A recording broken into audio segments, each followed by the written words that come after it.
তো আল্লাহ রাসূল বলছেন যে ছোট বাচ্চাকে সন্ধ্যার সময় ছাদের উপরে নিয়ে যায় না, উঠানে নিয়ে যায় না, বাহিরে নিয়ে যায় না। এখন শয়তান ছড়িয়ে পড়েছে, শয়তানের বজ্রন লাগলে ছেলে কান্নাকাটি করবে। 2 অগালিকুল আযব ওয়াজকুরুল্লাহ, দরজা বন্ধ করো, জ্বালানা বন্ধ করো, বিসমিল্লাহ বলো। তোমার মাকে জিজ্ঞাসা করে দেখো, আম্মা জীবনে কোনোদিন দরজা বন্ধ করার সময় তো বিসমিল্লাহ বলেন? তা তো কোনোদিন খেয়াল করিনি।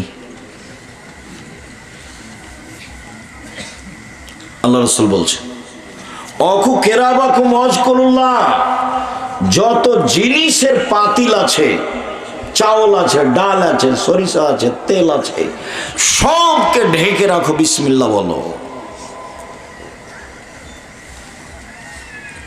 অগাত্ত আনিয়াতাকুম ওয়াজকুরুল্লাহ, যত খাদ্যের পাতিল আছে, তরকারি পাতিল আছে, ভাতের পাতিল আছে, সবকে ঢেকে রাখো, বিসমিল্লাহ বলো। কেন? রাতে কতগুলি বালা মুসিবত চলে, সেই বালা মুসিবত কোনো খাদ্য যদি খোলা থাকে তাহলে তাতে ঢুকে যাবে, সকালে যে খাবে তার অসুখ বিসুখ হবে। ভুলেও কোনো দিন বাজারে যে জিলাপি খোলা আছে এটা খায় না। ভুলেও কোনো দিন যেগুলোর মাঠে পড়ে আছে খাদ্য দেখতে পাচ্ছ ধুলাবালি পড়ছে, এগুলো খাবা না। ঢাকা না থাকলে খাওয়া হবে না, ওর ওপর দিয়ে বালা মুসিবত চলেছে, যেই খাবে তার রোগ ব্যাধি হবে। একথা আমি বলিনি, এ কথা মুহাম্মদ সাল্লাল্লাহু আলাইহি সাল্লাম বলেছেন। অথবা সিরাজাকুম ওয়াজকুরুল্লাহ, যখন ঘুমাতে যাবা তখন বাল্ব অফ করো, বিসমিল্লাহ বলো। শয়তান এ দিয়ে আগুন লাগিয়ে দিতে পারে, ইঁদুর এ দিয়ে আগুন লাগিয়ে দিতে পারে, ওকে অফ করে দাও, বিসমিল্লাহ বলো। রাসূল সাল্লাল্লাহু আলাইহি সাল্লাম বলছেন, শোনো, যদি পাতিল ঢাকার কিছুই না থাকে, শোনো, যদি দরজাতে কিছুই না থাকে, এটা আবার গাজীপুর না টাঙ্গাইল? টাঙ্গাইল, গাজীপুর টাঙ্গাইল কাছাকাছি। আব্দুর রাহিম সাহেব কি বলতে চাইলেন? টাঙ্গাইল গাজীপুর মানে বলতে চাইলাম এটা সাতক্ষীরা। সাতক্ষীরা মানে কি বলতে চাইলেন? সাতক্ষীরা মানে বলতে চাইলাম বাড়ি ঘেরা নেই, ওদিকে একটা ঘর এদিকে একটা ঘর, মধ্যে গরুর গাড়ির রাস্তা।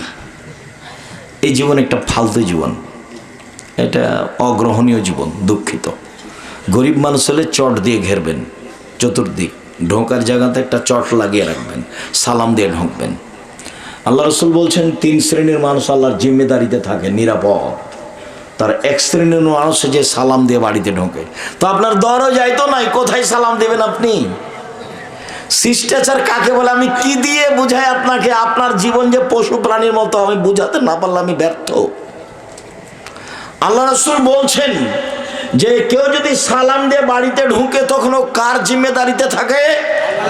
আল্লাহর। তো আপনার তো একদিনও সালাম দেওয়া লাগে না, মানে সালাম দিবেন কোথায়? জায়গায় তো নেই, সবই তো ফাঁকা। এটা বাড়ি নয়, এটা হলো যাযাবরের বাড়ি। যাযাবর বুঝেন? এই ছেলে যাযাবর বুঝো? বাইদানি বুঝো? বাইদানি যারা ছইয়ের নিচে থাকে, ছই বুঝেন? ওই গরুর গাড়ির উপরে যেটা দেওয়া থাকে নৌকার মতো। তা যেসব বাড়ি ঘর ঘেরা নেই, মনে কষ্ট নিও না, আমার কিছু করার নেই। গরিব মানুষ হলে চটছালা দিয়ে ঘেরবে, ধনী মানুষ হলে ইট দিয়ে ঘেরবে। ইট দিয়ে ঘেরে একটা দরজা থাকবে। বাড়িতে খুব সুন্দর করে সাজালছ, জানালাতে পর্দা দিয়েছ, যত পর্দা দিয়েছ তাতে সাহাবীরা কেউ ঢুকতো না তোমাদের বাড়িতে।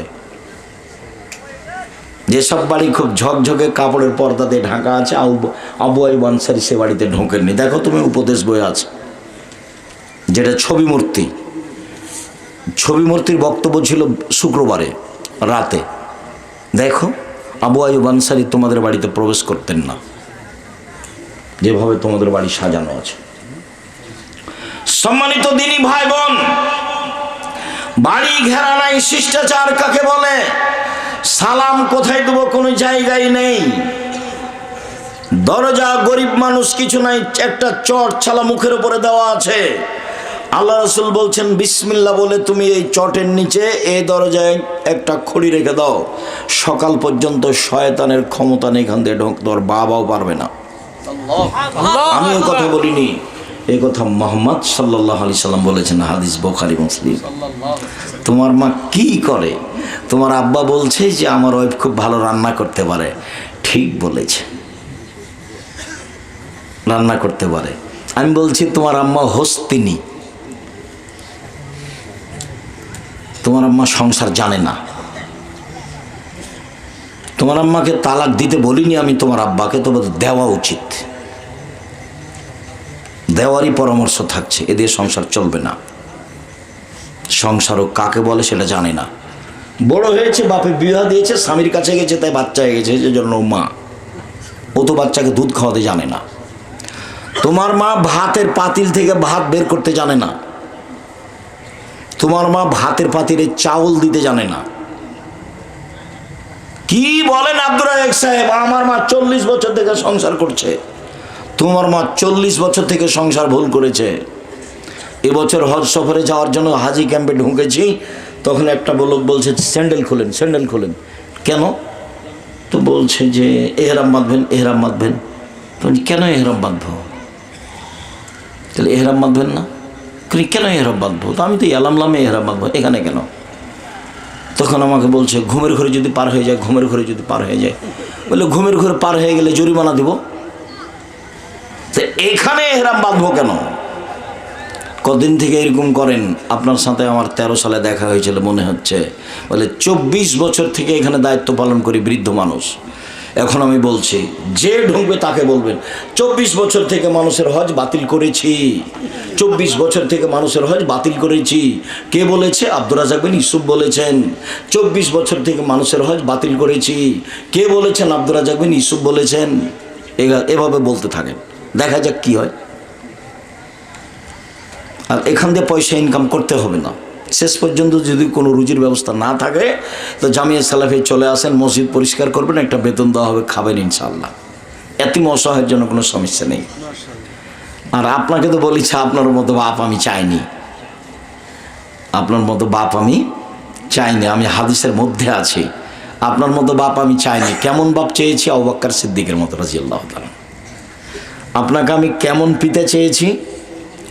আবু বকর সিদ্দিক রাদিয়াল্লাহু তাআলা আনহুর মতো। আব্দুর রাজ্জাক সাহেব এই কথা বুঝতে পারলাম না। বুঝতে পারলেন না মানে? ওই যে বুখারী মুসলিমের ঘটনা। আয়েশা রাদিয়াল্লাহু তাআলা আনহা বলেন, আমরা এক সফর থেকে আসছিলাম, হঠাৎ এক জায়গাতে আমার হারটা গলার হারিয়ে গেল, খুঁজে পাই না। ওটা আমার বড় বোনের হার, আসমার। আমি চেয়ে নিয়ে এসেছি। আমি বড় লজ্জার মধ্যে, সবাই আটকা পড়লো, মানুষেরা কেউ যেতে পারে না। এখানে পানি নেই, অজুও করতে পারি না, সলাতের টাইম হয়ে গেছে, সলাত আদায় করতে পারি না। মানুষ বড় বিপদে। হার খুঁজেও পাচ্ছি না, যেতেও পারছি না, অজুও করতে পারছি না, সলাত আদায় করতে পারছি না। জনগণ বলল, আবু বকর সিদ্দিক জি, কি ঘটনা ঘটিয়েছে আপনার মেয়ে তা কি জানেন? কি ঘটিয়েছে? ও যে হার হারিয়েছে, খুঁজে পায় না, তাই এখন বলছেন আয়েশা রাদিয়াল্লাহু তাআলা আনহা, যা আবু বকর ইলাইয়া। বাপের নাম বলছেন না, আব্বা বলছেন না, বলছেন আবু বকর সিদ্দিক আমার কাছে আসলেন। তখন আমার স্বামী, আমার উরু আমার রানের উপরে মাথা দিয়ে ঘুমিয়ে আছে। আমাদের দেশে, বাংলাদেশে, গাজীপুরে, টাঙ্গাইলে যদি বাপে দেখে যে মেয়ের উরু রানের উপরে জামাই মাথা দিয়ে ঘুমিয়ে আছে, তাহলে বাপ দেখলে এভাবে ঘুরে যাবে, এভাবে ঘুরে চলে যাবে। বুঝাতে পারিনি কথা মনে হয়? যদি দেখে যে বেটি জামাই এভাবে আছে, তাহলে বাপ কি করবে? এভাবে ঘুরে যাবে। ওটা শরমের ব্যাপার। তো এখন দেখেন, আমার আব্বা আসলেন, আবু বকর সিদ্দিক আসলেন, ফাল্লাকা জানি লাকসাতান শাদীদা, আমার এই কোমরের উপরে এত জোরে থাপ্পড় কিল মারলেন, আমার স্বামী আমার উরু রানের উপরে মাথা দিয়ে না ঘুমালে মায়ের কারণে আমি দূরে সরে যেতাম, এত জোরে মারলেন। এবার নেন, সবচেয়ে বড় মানুষে মারলেন। নবী রাসূল ব্যতীত আদম থেকে নিয়ে কিয়ামত পর্যন্ত সবচেয়ে দামি মানুষ হলেন আবু বকর সিদ্দিক রাদিয়াল্লাহু তাআলা। সবচেয়ে দামি মানুষে মারলেন, সবচেয়ে দামি মহিলাকে মারলেন। পৃথিবীতে খাদিজা ব্যতিক্রম, তবে সবচেয়ে দামি মহিলা আয়েশা রাদিয়াল্লাহু তাআলা। সবচেয়ে দামি মহিলাকে মারলেন, সবচেয়ে বড় মানুষের সামনে মারলেন। তিনি হলেন মুহাম্মদ সাল্লাল্লাহু আলাইহি সাল্লাম। বিবাহদারী মেয়েকে মারলেন। বিবাহদারী বুঝেন? যে মেয়ের বিবাহ দেওয়া হয়ে গেছে, বিবাহদারী মেয়েকে মারলেন, জামাইয়ের সামনে মারলেন, পূর্ণ যুবতী মেয়েকে মারলেন, হাত দিয়ে মারলেন, সবচেয়ে বড় মানুষে মারলেন, সবচেয়ে বড় মহিলাকে মারলেন, সবচেয়ে বড় মানুষের সামনে মারলেন, বিবাহদারী মেয়েকে মারলেন, জামাইয়ের সামনে মারলেন, পূর্ণ যুবতী মেয়েকে মারলেন, দিন দুপুরে মারলেন, খোলা মাঠে মারলেন, প্রায় 1400 মানুষের সামনে মারলেন। এত বড় বাপে এত বড় বেটিকে এত বড় মানুষের সামনে এইভাবে মেরে দিলেন। ভুল কোথায় হারিয়ে গেছে। আর আপনার মেয়ে ক্লাস 10-এ পড়ে, নখে নেইল পালিশ দিয়ে বাজারে বাজারে ঘুরে, আপনি ধমক দিতে পারেন না। আপনার মতো কাপুরুষ বা বেঁচে থাকার চেয়ে মরে যাওয়া ভালো। মরে যাক, তাতে আসে না। জামিয়া সালাফে আপনার ছেলে মেয়েকে লালন পালন করবে ইনশাআল্লাহ। কালকে যদি 500 জন এতিম যায় কোনো সমস্যা নেই, 500 জন আছে, তার মধ্যে আপনার ছেলে মেয়ে থাকলে কোনো সমস্যা নেই, দুশ্চিন্তা ভোগ করবেন না।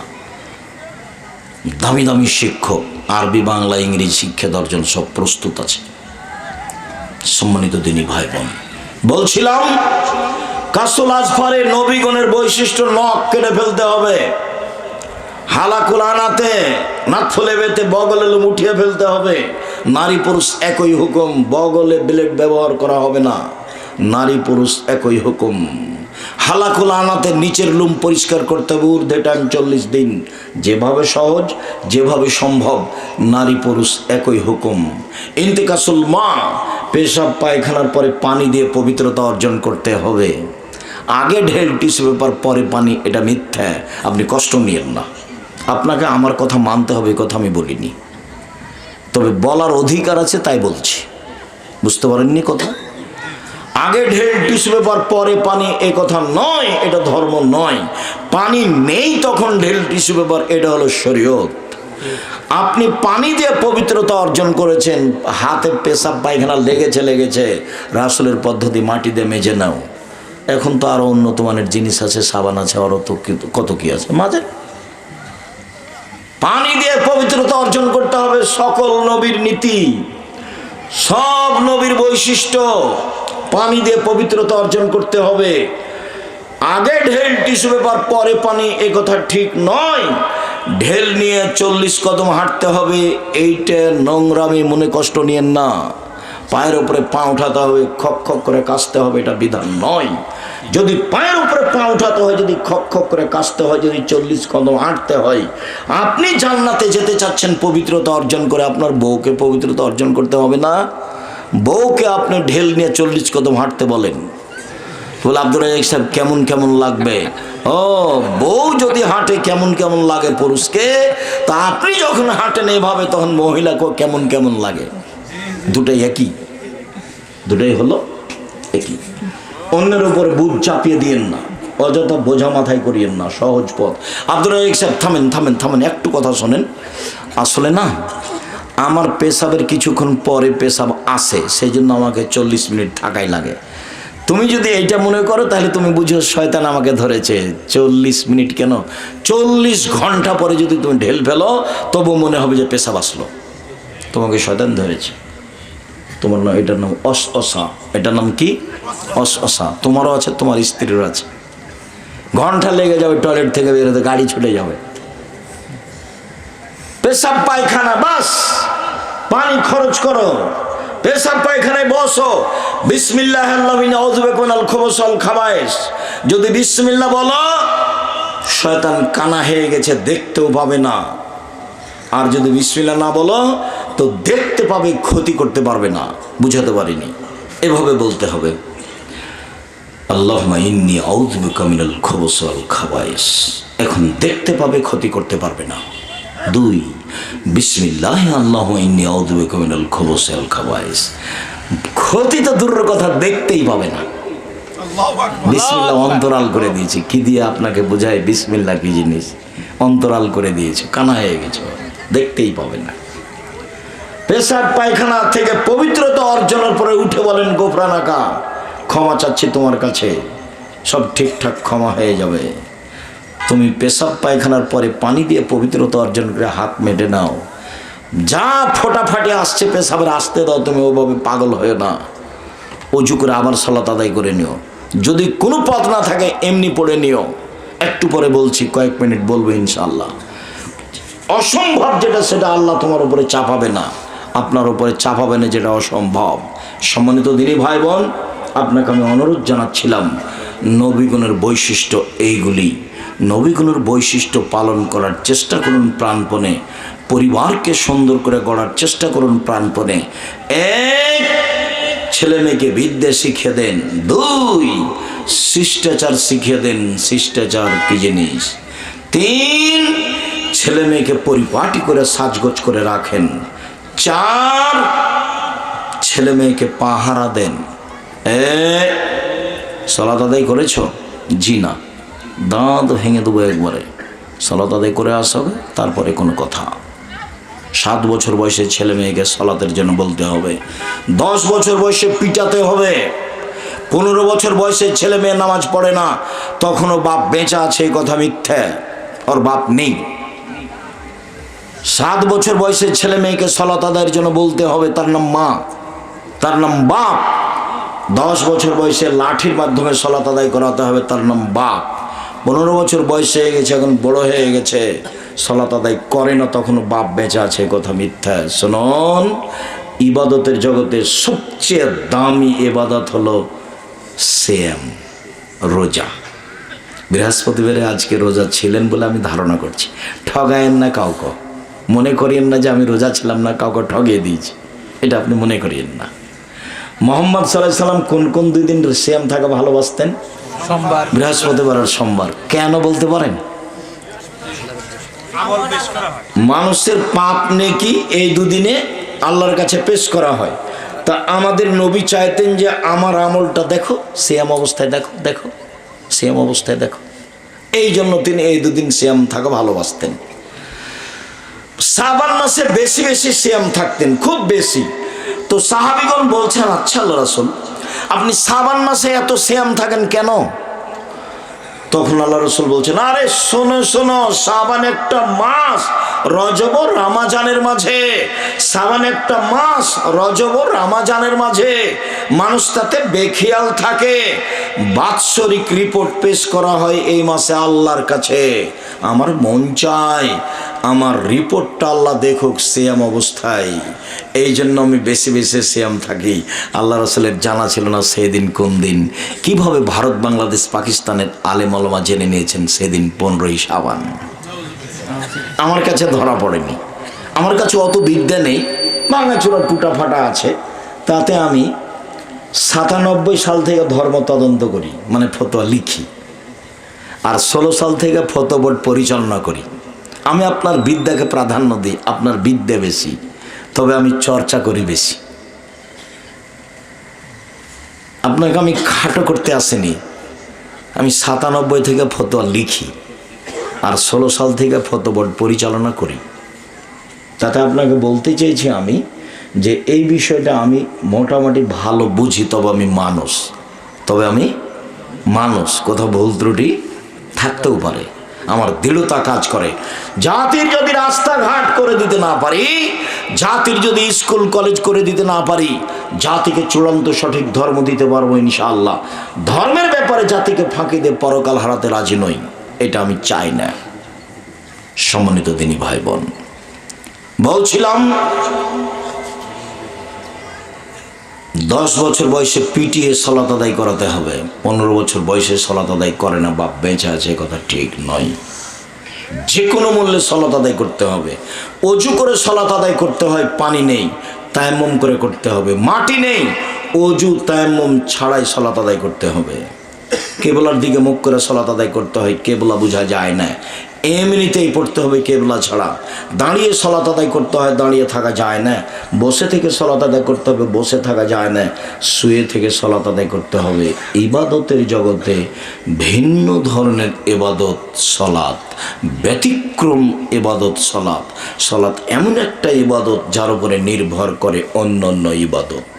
সালাত এমন একটা ইবাদত যার উপরে নির্ভর করে অন্যান্য ইবাদত। যদি সালাত থাকে তাহলে দানের নেকি ঠিকই থাকবে। যদি সালাত থাকে সবচেয়ে দামি ইবাদত হলো সিয়াম, সেটাও থাকবে। যদি সালাত থাকে সবচেয়ে পাওয়ারফুল শক্তিশালী ইবাদত হলো দান, সেটাও থাকবে। যদি সালাত না থাকে তাহলে সবই গেছে। পৃথিবীতে ব্যতিক্রম ভিন্ন ধরনের ইবাদত হলো সালাত। আপোষ বলে কোনো জিনিস নাই, সবটাতে আপোষ আছে। কেমন আপোষ একটু বুঝান তো আব্দুল রাজ্জাক সাহেব, কেন আপনি বুঝেন না? রমজান মাস, আমার শরীরটা একটু খারাপ, এখন কি করবেন? পরে করেন। এ দেখেন আপোষ আছে। আপনি সফরে আছেন, রমজান মাস, পরে করেন। এ দেখেন আপোষ আছে। হজ ফরজ, আচ্ছা এবছর যাব না, সামনেবার যাব, আচ্ছা ঠিক আছে যান। জাকাত ফরজ, 1 মাস আগে দিয়ে দেবো, দেন। 1 মাস পরে দেবো, আচ্ছা দেন, দিলেই হলো। সালাত 1 মাস পরে আদায় করেন তো। একদিন বড় ডাক্তার গেছি সন্ধ্যার সময়তে, তো মাগরিব বড় অনেক সালাত আদায় করছেন। তো ভাইজান বলছে, ভাইজান এত সালাত কিসের আদায় করলেন? আরে আর বলেন না, ছোটোকালে না ছাত্র জীবনে অনেকদিন নামাজ ছুটে গেছে, তো সেজন্য উমরি কাজা করছি। তাহলে কয় রেকাত পড়বেন? সন্ধ্যের নামে ইবাদত। ধর্ম পাগল নয়, ধর্ম একজনের লোকের কথা দিয়ে চলে। উমরি কাজা নেই, হারাম, কাবিরা গুনাহ, তওবা করতে হবে। আপনার সালাত ছুটে গেছে, 50 বছর ছুটে গেছে। আরে বয়সী 100 বছরে একদিনও সালাত আদায় করেননি, আজকে বলছেন যে ইনশাআল্লাহ সালাত আদায় করব। আপনি আল্লাহকে বলেন, আল্লাহ আমার ভুল হয়েছে, মাফ করো। সুবহানাল্লাহ। সব আল্লাহ কেটে দেবেন ইনশাআল্লাহ। খালি আপনার এই কথার অপেক্ষা আছেন আল্লাহ, খালি আপনার এই কথার অপেক্ষায় আছে। 1 মিনিট, এই ছেলে খুব খেয়াল করে থাকবা, তোমার পাশ থেকে কোনো ছেলে বা কোনো লোক উঠে না যেন, কষ্ট হলেও। ইবলিসের সাথে, ইবলিস আল্লাহর সাথে কি বলছে? 1 মিনিট। ইবলিস আল্লাহ ইবলিসকে বলছে, এই আদমকে সিজদা করতে বললাম, তুই সিজদা করলি না, যা। তখন ইবলিস বলছে, আমি কেমনি সিজদা করি? ও হলো মাটির তৈরি, নিম্নমুখী, আমি হলাম আগুনের তৈরি, ঊর্ধ্বমুখী, আমি তাকে সিজদা করতে পারি না। তখন আল্লাহ বলছেন, সর সর সর সর সর, এখান থেকে সর, অহংকারী সর। তখন ইবলিস বলছে, ঠিক আছে সরে যাব, আমার একটা কথা শুনতে হবে। কি কথা? কিয়ামত পর্যন্ত বেঁচে থাকার সুযোগ দিতে হবে। তখন আল্লাহ বলছেন, ঠিক আছে, এলা ওয়াক্তি মালুম, একটা সময় পর্যন্ত দিলাম, ঠিক আছে দিলাম। এবার শোনেন, যেমন কিয়ামত পর্যন্ত বেঁচে থাকার সুযোগ পেয়েছে, তেমন বলছে, রব্বি, হে আমার প্রতিপালক, ইজ্জতের তোমার সম্মানের কসম করে বলছি, লাভবেন আল ইনসানা মাদামা তারহুম ফি জাসাদিহিম, আদম সন্তানের ছেলেমেয়ের দেহে যতক্ষণ পর্যন্ত শ্বাস আছে আমি তাকে পাপী করব করব করব। কিভাবে সে জান্নাতে যায় তা আমি দেখে ছেড়ে দেবো। আমি জাহান্নামে যাবার, ও জান্নাতে যাবে, সেই জিম্মেদারি আমি নিয়েছি, ওকে আমি জান্নাতে যেতে দেব না। পৃথিবীতে সবচেয়ে রিস্কের উপরে আছে ইবলিস। সবচেয়ে বিপদগ্রস্ত কে আছে? ইবলিস। খুব রিস্কের উপরে আছে। ও মাঠে নেমেছে, যে কোনো মূল্যে আপনাকে পাপী করাবে। ও বলছে, তোমার সম্মানের কসম, আমি আদমের ছেলে মেয়েকে পাপী করাবোই। আমি তাকে জেনা করাবো, আমি তাকে মোবাইল দেখাবো অন্যায়ভাবে, আমি তার জাল জুয়াচুরি লুটতরাজ অরাজকতা অন্যায় অবিচার দাগাবাজি ধোকাবাজি সব তাকে দিয়ে করিয়ে নেব। কেমনে ও জান্নাতে যায় তা দেখছি। তখন আল্লাহ বলছেন, যদি এই যা পারবি না তাহলে তো ভালো হতো। তখন আল্লাহ বলছেন, শোন শোন ইবলিস শোন, ওয়া ইজ্জতি ওয়া জালালি ওয়া ইরতিফায়ে মাকানি, আমার সম্মানের কসম, আমার ইজ্জতের কসম, আমার উচ্চতার কসম, আমার সম্মানের কসম, আমার মর্যাদার কসম, আমার উচ্চতার কসম, আদমের ছেলে মেয়ে যতবার আমার কাছে ক্ষমা চাইবে ততবার ক্ষমা করে দেব। আদমের ছেলে মেয়ে, তুমি যেভাবে থাকো আমি সেভাবে শুনি, তুমি যেভাবে আশা পোষণ করো সেভাবে পূর্ণ করে থাকি। আদম সন্তান, তুমি যেভাবে ডাকো আমি সেভাবে থাকি, যেভাবে আশা পোষণ করো সেভাবে আমি পূর্ণ করে থাকি। তুমি ক্ষমা চাইলে ক্ষমা করে দিই, আমি পরোয়া করি না তুমি কত বড় পাপী, আমি পরোয়া করি না তুমি কত বড় পাপী। তোমার পাপ বেশি হতে হতে যদি আকাশে লেগে যায়, আদমের ছেলে মেয়ে শোনো, এরপরে যদি আমাকে বলে যে আমার ভুল হয়েছে, আমি তোমাকে ক্ষমা করে দিব, আমি পরোয়া করি না তুমি কত বড় পাপী। তুমি যেভাবে ডাকো আমি সেভাবে থাকি, তুমি যেভাবে আশা পোষণ করো সেভাবে আমি পূর্ণ করে থাকি, আমি পরোয়া করি না তুমি কত বড় পাপী। তুমি ক্ষমা চাইলে আমি তোমাকে ক্ষমা করে দিই। 100 বছর বয়স, একদিনও সালাত আদায় করেনি, আজকে বলছে যে সালাত আদায় করবো সকাল থেকে ইনশাআল্লাহ, আল্লাহ তুমি আমাকে মাফ করো। সুদের পাপ খুব খারাপ, খুব খারাপ সুদের পাপ। আল্লাহ রাসূল বলছেন কেউ যদি জেনে শুনে 1 টাকা সুদ খায়, 36 বার জেনা করে যত পাপ হবে, 1 টাকা সুদ খেলে তার চেয়ে বেশি পাপ হবে। জেনাই তো খারাপ। এখন আল্লাহ রাসূল বলছেন কেউ যদি জেনে শুনে 1 টাকা সুদ খায়, 36 বার জেনা করে যত পাপ হবে, 1 টাকা সুদ খেলে তার চেয়ে বেশি পাপ হবে। আরো নেমে গেলেন নিচে, বলছেন পৃথিবীর মানুষ শুনে রেখো, সুদের 17টা ভাগ রয়েছে। ছোট ভাগ হলো কেউ যদি মায়ের সাথে জেনা করে যত পাপ হয়, সুদের ছোট ভাগ তত পাপ হয়। সুদের ছোট ভাগ হলো মায়ের সাথে জেনা করা। সুদের পরিণতি নিঃস্ব, সুদ খায় যে তাকে ভিক্ষুক হতে হবে। আল্লাহ বলেছেন, নবী বলেছেন যে সুদ খাবে তাকে একদিন জমি জায়গা বাড়িঘর সব ছেড়ে দিতে হবে, তার পরিণাম নিঃস্ব। আল্লাহ বলেছেন টাকা পয়সা কমে যাবে, নবী বলেছেন ও নিঃস্ব হয়ে যাবে। ছেলেরা বলতে পারো ঘটনাটা কি? আব্দুল্লাহর বক্তব্য একদিন আমার কাছে এটা ধরা পড়েছে। আব্দুল্লাহর বক্তব্য আমি এই জন্য খুব মনোযোগ সহকারে শুনি, খেয়াল করে দেখেছো তো? অনেক কথা আমার কাছে খুব ধরা পড়ে। তো একদিন বলছে যে টাকার একটা নিজস্ব গতি আছে, ওকে আল্লাহ সৃষ্টি করেছেন বিনিময়ে ব্যবহারের জন্য। বিনিময় 1 কেজি বেগুন নিলাম, বিনিময়ে টাকা দিলাম। 1 কেজি চাউল নিলাম, বিনিময়ে টাকা দিলাম। বলতো মুদ্রার জন্ম কেন? বিনিময়। বিনিময়ে ব্যবহার হতে হবে, সেই জন্য তার জন্ম আল্লাহ দিয়েছেন। তো কেউ যদি টাকা দিয়ে টাকা নেয় তাহলে কি বিনিময় হলো? তো আল্লাহ তাকে যেই জন্য সৃষ্টি করেছেন সেটা আর থাকলো না, তখন তার উপরে জুলুম হলো। যখন ওর উপরে জুলুম হবে তখন আর নিজের জায়গাতে থাকতে পারবে না, তখন মানুষের কাছ থেকে চলে যাবে। তখন কিছু মানুষের কাছে টাকা হয়ে যাবে, বাকির সব নিঃস্ব হয়ে যাবে। কিছু দেশে টাকা চলে যাবে, বাকি দেশ সব নিঃস্ব হয়ে যাবে। কেন? ওর টাকার প্রতি জুলুম করেছে। বুঝা গেল না কথা? মুদ্রাকে নিজ গতিতে থাকতে দিবে, বলেন তো তার নিজ গতি কি? বিনিময়। তার জন্ম কেন হয়েছে? বিনিময় ব্যবহারের জন্য। যখন ওটা দিয়ে ওটা নিব তখন আর বিনিময় থাকলো না, তখন তারপরে জুলুম হলো। এই জন্য ফলাফলে মানুষ হবে নিঃস্ব। তাই আল্লাহ বলেছেন ইয়ামহাকুল্লাহুর রিবা ওয়া ইউরবিস সাদাকাত, সুদ মানুষের টাকাকে কমিয়ে দেয়, দান মানুষের টাকাকে বেশি করে দেয়। এ আল্লাহ বলছেন। সম্মানিত দিনী ভাই বোন, যদিও আপনার অবস্থা খুব ভালো, আমি আপনাকে বলতে চেয়েছিলাম সালাতের কথা। আপনার অবস্থা ভাবতে ভাবতে আমি অনেক কথা বলে ফেলেছি। আমি আসলে আসতে অনেকখানি বিরক্ত হয়েছি, মনে কিছু নিয়েন না। আমি আপনাকে জরুরিভাবে বলে যাচ্ছি 4টে কথা। 1, 5 ওয়াক্ত সালাত যে কোনো মূল্যে। আব্দুর রাজ্জাক বিন ইউসুফ টিপ দিলে চলে আসবে সালাতের পদ্ধতি। যে কোনো মূল্যে 5 ওয়াক্ত সালাত আদায় করতে হবে, যে কোনো মূল্যে। মানে এর চেয়ে আপনার জীবনে জরুরি কোনো কাজ নেই। আমি অনেক সময় বলেও সেই কথাটা, আমার মা নতুন বউ এসেছে, আমাদের বাড়িতে এসেছে, আমার বাপের বাড়িতে, আমার দাদার বাড়িতে এসেছে আমার মা নতুন বউ। তো আজান হয়ে গেছে, তো ঘর লেপা বুঝেন কি আপনারা? তা আমার মা ঘর লিপছে, ঘর লিপতে দিয়েছে। দেখুন আজান হয়ে গেছে, তা আমার দাদি বলছে যে হাত ধুয়ে নিয়ে আজান হয়ে গেছে, নামাজ পড়ে নেই, দিয়ে বাকিটুকু লিপিস। তো আমার মা বলছে হয়েই তো গেছে, আর দুই একবার হাত ঘোরাইলেই তো হয়ে যাবে। যেমন এই কথা বলা তেমন আমার দাদি একবার লাফ দিয়ে উঠে গিয়ে কয়েক কিল বউকে মারার, তখন এখন তো সহজ নয়, কয়েক কিল।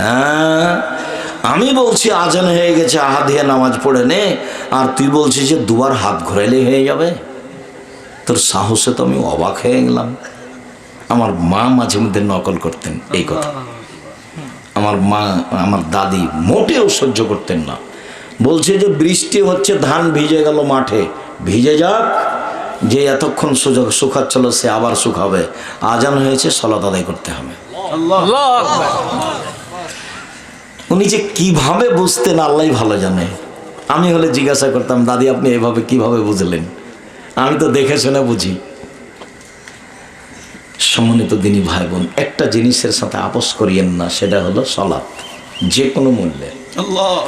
আপনি আমার দিনী বোন, আপনাকে আমি অনেক ভালোবাসি, আমি অনেক দূর থেকে এসেছি, আপনি টাঙ্গাইলের মানুষ, আপনি শিক্ষিতা মহিলা, আপনাকে সম্মান করতে চাই, আপনি সম্মানী হন, এটা আমি কামনা করি। যদি আল্লাহ রসুল বলেছেন মহিলারা শয়তানের বেশ ধরে আসে, শয়তানের বেশ ধরে যায়। যদি আপনি আপনার দেবরের মোটর সাইকেলে এসে থাকেন তাহলে কি হয়েছে? যদি আপনি আরো 4-5 জন মিলে দেবর ভাসুর সহ হুড়াহুড়ি করে এসে থাকেন তাহলে কি হয়েছে? যদি আপনার গায়ে ছোট ব্লাউজ থাকে, হাত টাত সব কিছু দেখা যাচ্ছে, এগুলো কি ফ্রি? তাহলে আপনি বলেন কেমন? আস্তাগফিরুল্লাহ। আপনাকে আমি আয়েশার মতো মনে করি, আপনাকে আমি কষ্ট দিতে আসিনি। আল্লাহ রসুল বলেছেন যে মহিলারা শয়তানের বেশ ধরে আসে, শয়তানের বেশ ধরে যায়। তাহলে খাদিজাও তো মহিলা, আয়েশা তো মহিলা, খাদিজা, আল্লাহ রসুল বলছেন, জিবরাইল বলছেন মুহাম্মদ সাল্লাল্লাহু আলাইহি ওয়াসাল্লাম শোনেন, ওই যে খাদিজা আসছে, আসলে বলবেন খাদিজা আল্লাহ তোমাকে সালাম দিয়েছে, খাদিজা জিবরাইল তোমাকে সালাম দিয়েছে। খাদিজা জিবরাইল বলে গেলেন এখনই তোমার জন্য জান্নাতে একটা ঘর বানানো হয়েছে, হীরা মুক্তা মাণিক্য দিয়ে, যেখানে কোনো হইচই নেই, যেখানে কোনো কষ্ট ক্লেশ নেই, তার নাম খাদিজা। আসিয়া বলছেন আল্লাহ তুমি আমার জন্য তোমার কাছে জান্নাতে একটা ঘর তৈরি করো, আমাকে ফেরাউন থেকে রক্ষা করো। আসিয়া আল্লাহকে ঘর বানাতে বলছেন। আর বুখারী মুসলিমের হাদিসে এসেছে জিবরাইল এসে বলছেন আমাদের নবীকে, ওই যে খাদিজা আসলে বলবেন যে খাদিজা তোমাকে আল্লাহ সালাম দিয়েছে। দেখেন তো কোথাকার কথা কোথায় গেল। বলে দিবেন খাদিজা জিবরাইল তোমাকে সালাম দিয়েছে, খাদিজা তোমার জন্য জান্নাতে একটা ঘর বানানো হয়েছে হীরা মুক্তা মাণিক্য দিয়ে। আপনাকে আমি এরকম দিনী বোন চাচ্ছি, দিনী বোন আপনাকে আমি চাচ্ছি সারার মতো। কেন? ওই যে সারা যখনই ঘরে ঢুকেছে তখনই স্বৈরাচারী শাসক তাকে ধরার জন্য দাঁড়িয়েছে, তখন সারা বলছে না এই থামেন, আগে ওযু হবে, 2 রাকাত সালাত হবে, তারপরে কোনো কথা। সারা ওযু করলেন, 2 রাকাত সালাত আদায় করলেন, তারপরে বলছেন আল্লাহ আমি যদি তোমাকে আল্লাহ বলে বিশ্বাস করে থাকি, আমি যদি ইব্রাহিমকে নবী বলে বিশ্বাস করে থাকি, আমি যদি আমার জিন্দেগিতে আমার লজ্জা স্থান নামের স্বামী ছাড়া কাউকে ব্যবহার করতে না দিয়ে থাকি, আমি যদি কোনোদিন জেনা না করে থাকি, তাহলে এই নির্জনে স্বৈরাচারী শাসক যেন আমার গায়ে হাত লাগাতে না পারে। কথা শেষই হয়নি, অজ্ঞান হয়ে পড়ে গেছে। আমি আপনাকে আমার এই সারার মতো চাচ্ছি, আপনি আমার দিনী বোন, শয়তানের বেশে আসেন আপনি, শয়তানের বেশে আপনি যান, এটা চাইনি। তবে এরকম কিছু হলে আপনার চাল চলন যে শয়তানের চাল চলন, এটার বলতে অবকাশ থাকে না, দেরি হয় না, এটাই ঠিক। 2 হালাল রুজি, যে কোনো মূল্যে। রুজি উপার্জনের পথ কয়টা? 4টা। সবচেয়ে ভালো কোনটা? ব্যবসা। আমি চকলেটের ব্যবসা করতে বলিনি, আমি চকলেটের ব্যবসা হলো বলেছি যে কম পয়সার। চকলেটের ব্যবসা মানে কম পয়সা, কম পয়সা থেকে শুরু। শ্বশুরের কাছে যৌতুক নিতে হবে না, সন্ধ্যা হতে হতে ফেরত দিতে হবে, দিতেই হবে। তোমরা বাপ বেটা ভিক্ষা করে খাবা, তোমার বাপের মুখখান দেখো, বাপ বসে আছে কি দেখো, মুখ কালো হয়ে গেছে। টাকা নিবা কেন? মানুষের কাছে কাজ করে খাও, মানুষের বাড়িতে কাজ করো, দিনমজুরি, চাকরি, জমি চাষ, ব্যবসা, হালাল রুজি। 3 কোরআন তেলাওয়াত যে কোনো মূল্যে, অল্প থেকে অল্প, অন্তত সূরা ইখলাস, অন্তত সূরা ইখলাস। 4 আড্ডা পিটা হারাম চিরদিনের জন্য। আড্ডা পিটা 2 ধরনের, একটা দোকানে বসে আড্ডা পিটছি, গল্প করছি, বদনাম করছি, আর মাথায় টুপি আছে, ল্যাংটা মেয়ে দেখছে, এটা হলো একটা আড্ডা পিটা। আর আরেকটা হলো যে মোবাইলে আড্ডা পিটা, ঘন্টার ঘন্টা ছবি দেখছি। এই 2টা আড্ডা পিটা হারাম, চিরদিনের জন্য হারাম। বলো তো আমি কি কি বললাম? 1 5 ওয়াক্ত সালাত, 2 হালাল রুজি, 3 কোরআন তেলাওয়াত, অন্তত সূরা ইখলাস 3 বার, 4 আড্ডা পিটা। আড্ডা পিটা 2 ধরনের, আড্ডা পিটা চিরদিনের জন্য হারাম। বাড়িতে কারফু জারি থাকবে। ভাইজান আপনাকে বলছে, আপনার বাড়িতে ওই যে প্রেসিডেন্ট আইয়ুবের মার্শাল্লাহ কারফু জারি থাকবে। কি? রাত 10টায় ঘুমিয়ে যেতে হবে, রাত 10টায় ঘুমাতে হবে, 3টায় উঠতে হবে। আল্লাহ 3 ভাগের 2 ভাগ পার হলে নেমে আসেন আপনার সাথে কথা বলার জন্য, শুধু আপনার সাথে কথা বলার জন্য আল্লাহ নেমে এসেছেন। কিছু বলেন, কি বলবেন? বলেন ঢাকা একটা বাড়ি করে দাও, বলেন না কি সমস্যা আছে, একটা ভ্যান করে দাও, আমার ছেলেকে বড় করে দাও, যেটা ইচ্ছে সেটাই বলেন, শোনার জন্য আসেন নেমে। তা আপনি যদি 2টায় ঘুমান তাহলে কখন উঠবেন? সকালে উঠবেন, মুখখান ভ্যাংচা ভ্যাংচা থাকবে, মনে হয়েছে যে শয়তান মুখে পেশাব করে দিয়েছে, কানে পেশাব করে দিয়েছে। সম্মানিত দিনী ভাই বোন, এই কয়েকটা কথা। আর জামিয়া সালাফের ভর্তির তারিখ হলো 1 জানুয়ারি। ডিসেম্বরের 1 তারিখ থেকে ফর্ম দেওয়া হয়। জামিয়া সালাফের রূপগঞ্জে কখন সম্মেলন হবে সেখানে যাবেন। জামিয়া সালাফের রূপগঞ্জ আপনার নিজের প্রতিষ্ঠান, 100 বিঘা জমির উপরে প্রায়। মাশাআল্লাহ। কিভাবে চলে? তো আপনারা সহযোগিতা করেন সেজন্য চলে। কোনোদিন নিজেকে খাটো মনে করবেন না। আমি বলেছি শিরক মুক্ত প্রতিষ্ঠান জামিয়া সালাফিয়া, বিদাত মুক্ত প্রতিষ্ঠান জামিয়া সালাফিয়া, দল মুক্ত প্রতিষ্ঠান জামিয়া সালাফিয়া, সংগঠন মুক্ত প্রতিষ্ঠান জামিয়া সালাফিয়া, হিংসা মুক্ত প্রতিষ্ঠান জামিয়া সালাফিয়া, দেশের সর্ববৃহৎ প্রতিষ্ঠান জামিয়া সালাফিয়া। ওর সার্বিক কল্যাণের সাথে থাকবেন। পতিতালয়ের মহিলা যদি কুকুরকে পানি পান করে জান্নাত পেতে পারে, আপনিও জান্নাত পাবেন ইনশাআল্লাহ। আমার পক্ষ থেকে একটা পত্রিকা আছে হাদিয়া, আমি নিজে পত্রিকা কিনেছি আপনাদের ফিরিয়ে দেওয়ার জন্য। তবে শর্ত হলে যে আর একটা নতুন কিনতে হবে। 16,000 পত্রিকা বের করেন, 3-4 লাখ টাকা মাসে খরচ করেন। টাকা কি আমি বানাই? টাকা আপনাদের। তা আপনি দাম দেবেন না কেন? দাম দেন। 50টা প্রশ্নের উত্তর থাকে। কে টাকা দেয়? কেউ দেয়। টাকসাল নাই রাজশাহীতে, ওটা আল্লাহ চালায়, ওটা আপনি দেন। তা আপনি দেওয়া শিখেন, একটা পত্রিকা কিনা শিখেন, একটা বই কিনা শিখেন। আমার দিনী বোন সবাইকে বলছি, আদর্শ নারী আদর্শ পরিবার। আজকের কথাগুলি সব আদর্শ নারী আদর্শ পরিবার, আদর্শ নারী আদর্শ পরিবার। আর সলাতের উপরে যে বইটা আছে থাকলে দেখবেন আমি আলোচনা, এই ছেলে থামো, তোমরা এখানে আসতে পারো বই পুস্তক নেওয়ার জন্য, খালি চলে যায় না। আমি কয়েকটা জিজ্ঞাসার উত্তর দিই। অবশ্যই পত্রিকা বই পুস্তক হাতে নিয়ে যাবেন। আর আমার দিনী বোনেরা বই ছেড়ে যাবেন না। নিজে কিছু শিখেন, আরেকজনকে শেখানোর সুযোগ করে দিন। ঈদগাহ মাঠ পাকা করা যাবে কি? সলাতের জায়গাটা পাকা করতে পারেন, তবে ওখানে ওই মেহরাব তৈরি করা যাবে না। এরিয়া দখলের জন্য প্রাচীর দেওয়া যায়, তবে ঈদের মাঠ ফাঁকা জায়গায় থাকবে। বাসর ঘর করে সাজানো হবে না, সব হারাম। এমনি ফাঁকা জায়গায় থাকবে, ঈদের সালাত হবে, ঈদের সালাত সুন্দর করে সাজাবেন না। কুরবানির গোশত থেকে 3 ভাগের 1 ভাগ সমাজে দান করতে বাধ্য। কুরবানির গোশত 3 ভাগ করতে হবে, এ কথা আল্লাহ রাসূল বলেননি। খাবেন, দুস্থ গরিবকে দিবেন, জমা করে রাখবেন। 3 ভাগ করতে হবে, আপনি বাধ্য নন। 30 কেজি গোশত আছে, 20 কেজি দিয়ে দেন। কেউ তো খাবার নেই, দিয়ে দেন গরিব মানুষকে।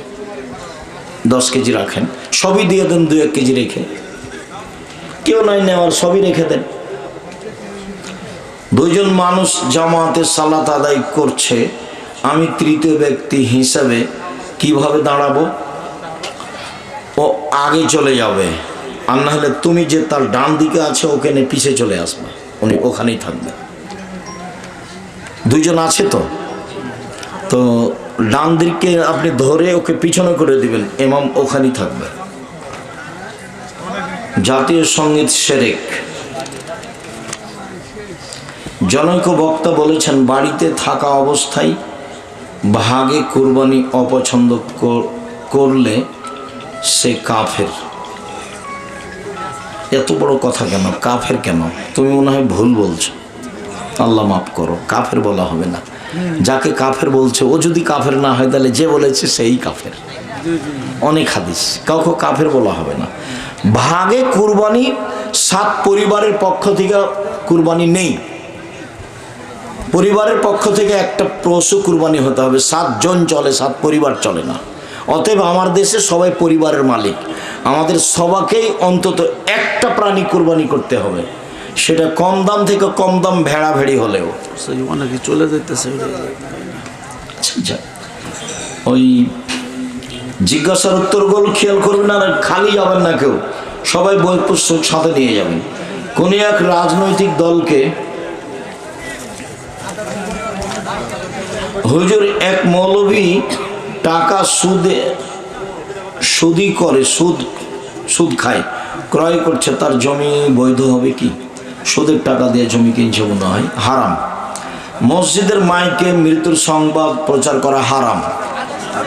মসজিদের মাইকে মক্তবের ছেলেমেয়েরাকে ডাকতে পারা যায়, হারানো বিজ্ঞপ্তি না জায়েজ, মৃত্যু সংবাদ বলা না জায়েজ। হুজুর আমাদের সমাজে কুরবানির সময় কুরবানি করে মাংস 3 ভাগ করা হবে না, ফকিরকে মিসকিনকে দিবেন, নিজে খাবেন।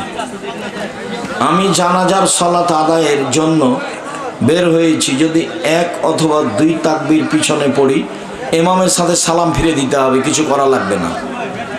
জানাজার বাকি পূর্ণ করা নেই, ইমাম যখন সালাম ফিরবে আপনি সালাম ফিরে দিবেন। মৃত ব্যক্তির কবরের পাশে, শুকরিয়া, জাযাকুমুল্লাহ খায়ের। আমি এখানে কথা শেষ করলাম। আল্লাহ আমাদের যারা মারা গেছে তুমি তাদের কবরের শাস্তি মাফ করো, আমরা যারা অসুস্থ তুমি তাদের আরোগ্য দান করো, আমরা যারা বেঁচে আছি তুমি তাদেরকে তোমার রাসূলের পদ্ধতি অনুযায়ী চলার তৌফিক দান করো, আমাদেরকে পরিবার সুন্দর করে ঠিকঠাক চলার তৌফিক দান করো, 5 ওয়াক্ত সালাত আদায়ের তৌফিক দান করো। তোমার দরবারে জোরালো দাবি দেওয়া দোয়া রেখে আজকের আলোচনা এখানে শেষ করলাম। সুবহানাকা আল্লাহুম্মা ওয়া বিহামদিকা।